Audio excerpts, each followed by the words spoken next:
এইরকম অনিয়ম অবিচারের মধ্য দিয়ে বাংলাদেশ চলছে, এইভাবে চলতে দেওয়া যায় না। এই বাংলাদেশকে এই হায়নাদের হাত থেকে উদ্ধার করে বাংলাদেশের মানুষের জীবন মান আবার উন্নত করতে হবে।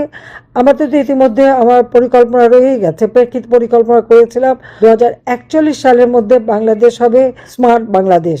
তাছাড়া জাতিসংঘ ঘোষিত SDG যেটা 2030 সালের মধ্যে কার্যকর করা, বাস্তবায়ন করা, সেদিকে আমাদের যথেষ্ট অগ্রগামী আমরা ছিলাম, যথেষ্ট অগ্রগতি করেছিলাম সেখানে।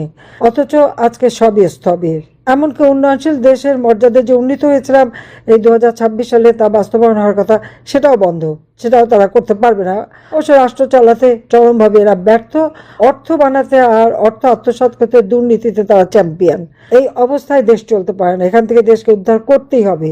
প্রবাসীদেরকে ধন্যবাদ জানাই, কারণ এই প্রবাসীরা আমাদের দেশে প্রত্যেকে যার যার এলাকায় যথেষ্ট সহযোগিতা করে যাচ্ছেন, সেজন্য সবাইকে আমার আন্তরিক ধন্যবাদ জানাই। কারণ এই সহযোগিতাটুকু না পেলে পরে তাদের জীবনটা আরও দুর্বিষহ হয়ে উঠত। আমাদের প্রায় লক্ষ লক্ষ নেতাকর্মীর বিরুদ্ধে মামলা, 1.5 লক্ষের উপরে গ্রেপ্তার। এখন অনেকেই টাকা পয়সা ম্যানেজ করে অনেকভাবে কষ্ট করে জামিন পাচ্ছে, জামিন পেলে আবার মামলা দেয়, কিন্তু তার উপর হাত করা পড়ায় এই সমস্ত অনিয়ম।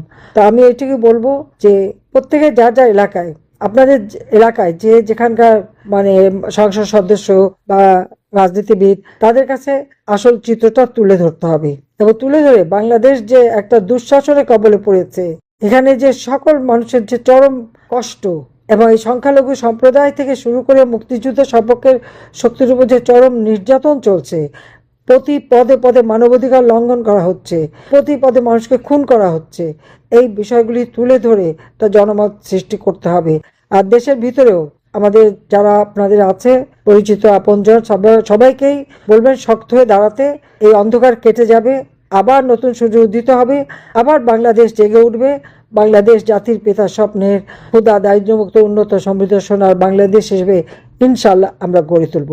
এটাই আমাদের আজকের মানে বক্তব্য। আজকে আমরা এটাই চাই, এটাই আমাদের প্রতিজ্ঞা। সবাই ভালো থাকবেন, সুস্থ থাকবেন। খোদা হাফেজ। জয় বাংলা, জয় বঙ্গবন্ধু। বাংলাদেশ চিরজীবী হোক।